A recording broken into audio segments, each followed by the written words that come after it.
السلام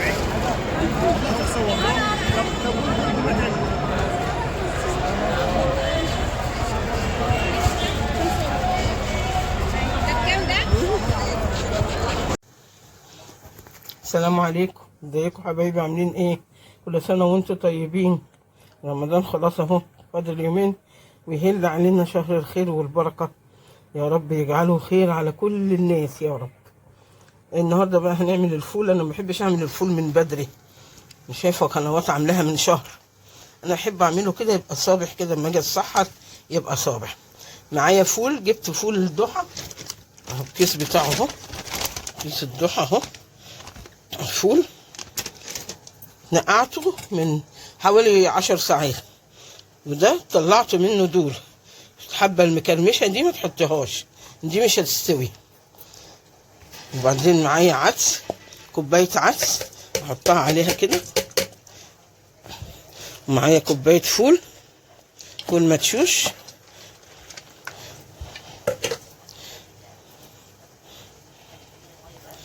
الكركم ومعلقة بابريكا. مش هحط بقى لا جزر ولا طماطم ولا حاجة خالص. ومعايا ليمونة هعصرها، عصرت الليمونة اهي، حطيتها القشر. وهحط معلقة سكر. معلقة السكر دي بقى هتساعد على السوى، ان هو يستوي بسرعة. ومعايا مية مغلية هحطها عليه، وهسيبه يغلي غلوة واحدة، واروح موطيه عليه بقى واسيبه وانساه.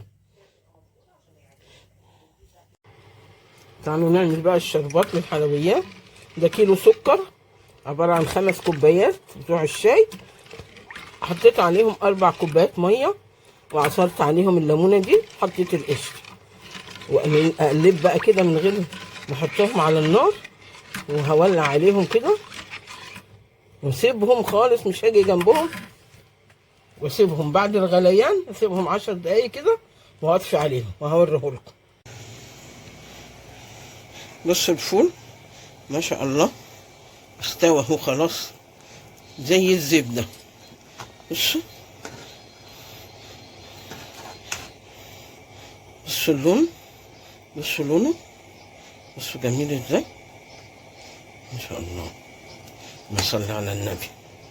ده بقى ايه سحور رمضان. يا رب بلغنا رمضان غير فاقدين ولا مفقودين يا رب. امين امين امين. واجعله شهر خير وبركة على الناس كلها يا رب. ربنا يغفر لنا ذنوبنا فيه يا رب، وكل يوم ربنا بيغفر لناس. اللهم اجعلنا منهم يا رب يا رب، وكل السامعين يا رب.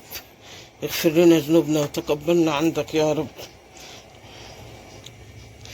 يا رب. بص كمان البخار بقى بيعمل على التليفون. بصوا الفول بتاعنا بقى، بصوا من غير طماطم ولا حاجة. بصوا ما شاء الله، اللهم صل على النبي. بس البخار بقى انا لسه طافية عليه يا دوبك. بصوا كمان ولا القشرة بقى تطلع منه ولا اي حاجة، ما شاء الله. بصوا دايبة دايبة بدوب القشرة. الناس اللي بيشتكوا من القشرة وبيضربوا الفول في الخلاط عشان القشرة.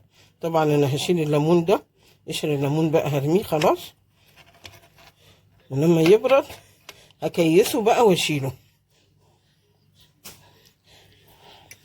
في قشرة تانية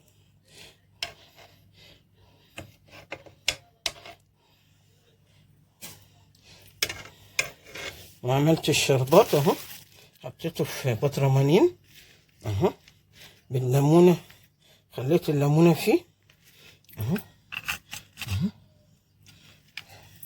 وعملت خلطة الحلويات اللي هي السوداني والجوز الهند والزبيب. طحنت السوداني زي ما وريتهولكوا، وبعد كده حطيت عليه زبيب وجوز هند، تبقى حاضرة معايا.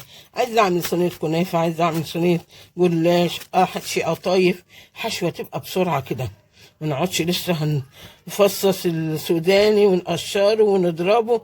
لا، حاجتنا تبقى جاهزة كده ادي الفول استوى اهو، بصوا جماله، بصوا لونه، من غير لا طماطم ولا جزر ولا حاجه، زي بتاع العربيات بالظبط واحسن، لان ده انضف وانت عاملاه بنفسك وعارفه حاطه فيه ايه.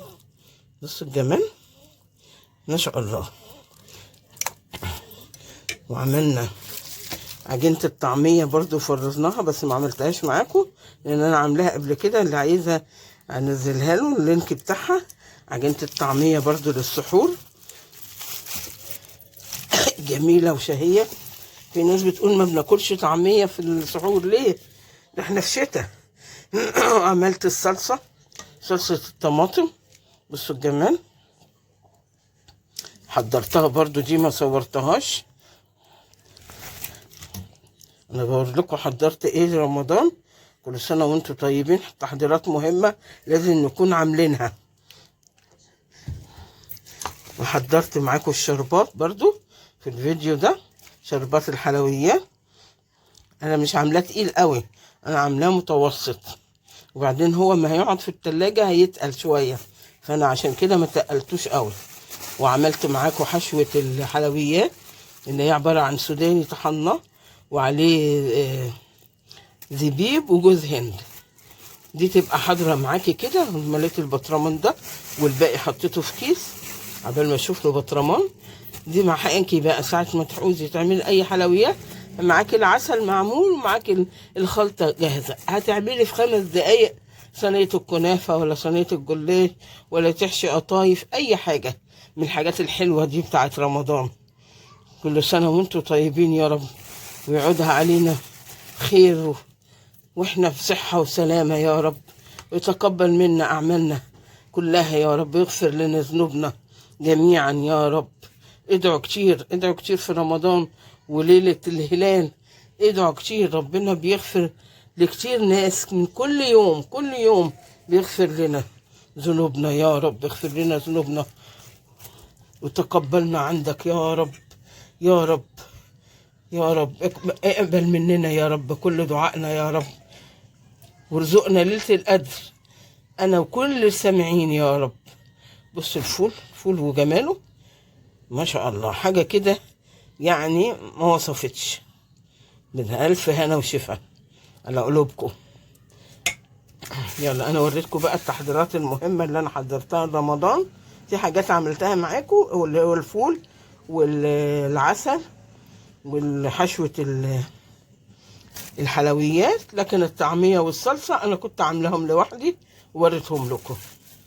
يلا كل سنة وانتم طيبين، واشوفكم تاني إن شاء الله في فيديو جديد، والسلام عليكم ورحمة الله وبركاته.